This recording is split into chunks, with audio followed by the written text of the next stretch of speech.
everyone, welcome back to the channel. We are currently sitting outside on my back patio.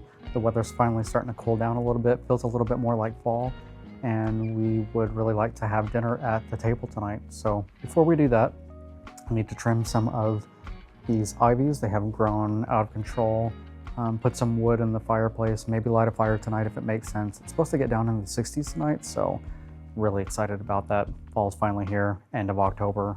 It's Texas, if you know, you know. Since I'm new here, before we get into any of that, I thought it would be a good idea to show you a little bit about how the space used to look. So when we first moved in, where I'm sitting now was actually just grass, and there was just a concrete pad behind us.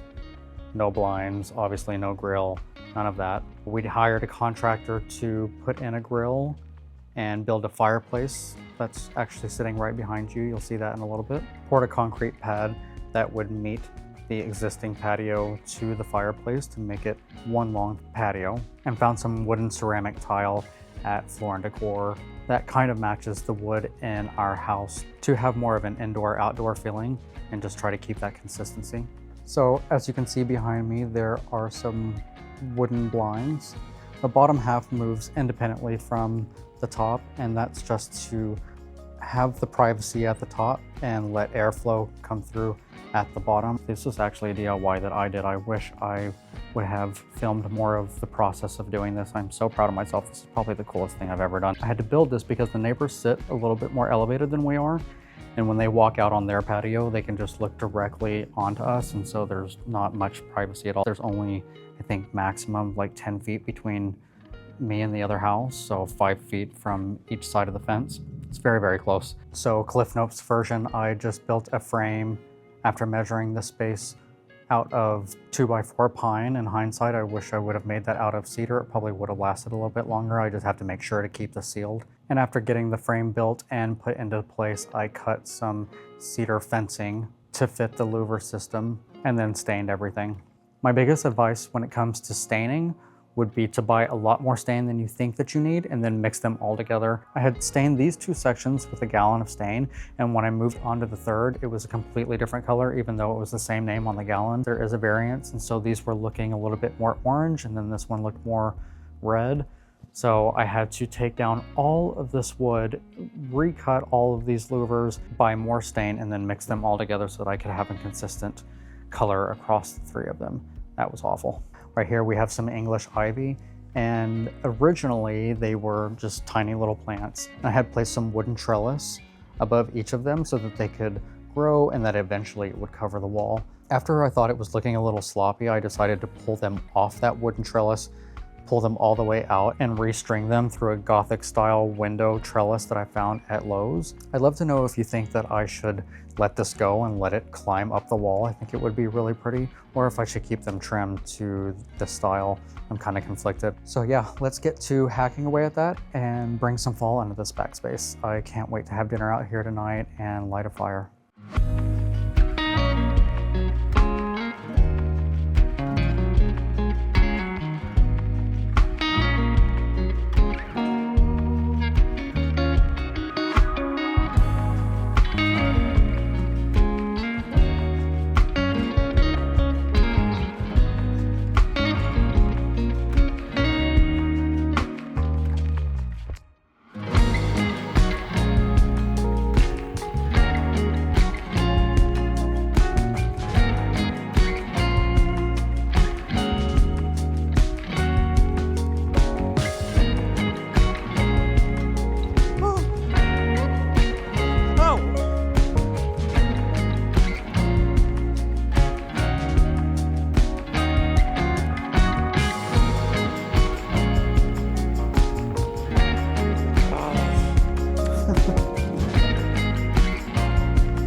Did y'all just see me get attacked by wasp? I got stung a few times in the back of the arm.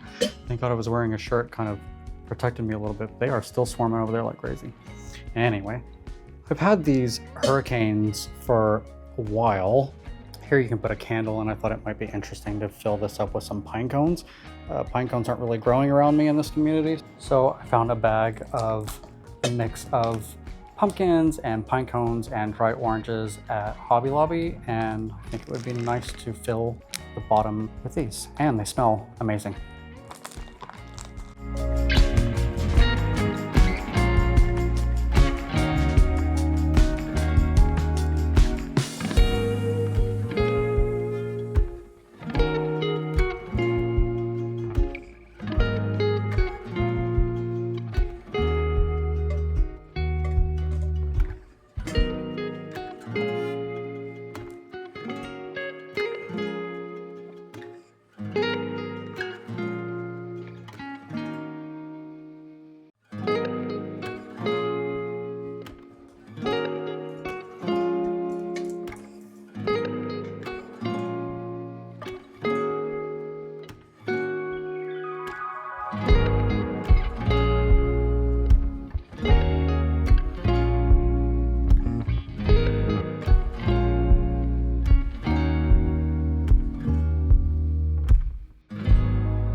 Still spooky season, so I'm gonna pop a couple of these ceramic skulls in the fireplace. To be honest with you, I'll probably keep them in here all year round.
Tesoro sa akin.